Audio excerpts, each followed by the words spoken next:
When you set out to make a movie, it doesn't happen exactly the way you have it in your head. There is this exploration, there is this evolution, there's this unfolding or revealing of the material.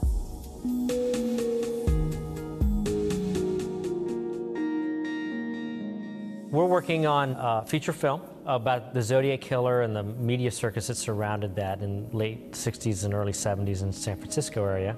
David had wanted to shoot a movie digitally, so he's shooting Zodiac with Viper Cam, and then we are converting the files to DVC Pro HD for editing in Final Cut Pro. That one, yeah. With this movie, the attitude that we've taken is, okay, we've shot the setups, we have the coverage, we have the pieces that we feel we need, and now we need to kind of sift through it and find the humanity of it. Our whole mission with this was to think about the post-production aspect of it in a completely new way.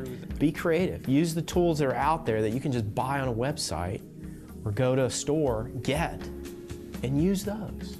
Why do you have to have all this specialized equipment? You don't.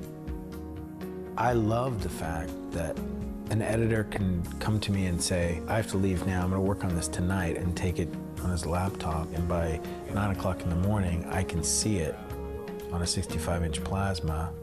That's a whole new world. The real tipping point for me using Final Cut Studio was multicam, because David usually shoots 1, 2, 3 cameras on each setup. We're actually running 6 streams of 1080 simultaneously, which is incredible to me. You want to be able to put all the screens up and go, oh, he's great here and he's great here, so let's cut from these two. Oh, this is not the best place. So you do want to do it sort of like a live switch. It's just a really fast way to work. It's an interesting time in post-production because just like desktop publishing, we're now seeing this kind of revolution happening in filmmaking. And I think that's what Final Cut Studio's done very successfully. Ultimately, our long-term goal will be to do the whole movie in-house. I mean, as it is right now, if we add a couple more G5s with Shake, we can even do part of our effects here. And Angus is already pre-visualizing a lot of the effects on Final Cut Studio with motion. This is indicative of where media, where visual storytelling, where pictures, where communication is headed.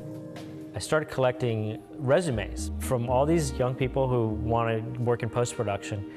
Virtually every one of them had Final Cut on their resume. So that's clearly an indication of where the flow is.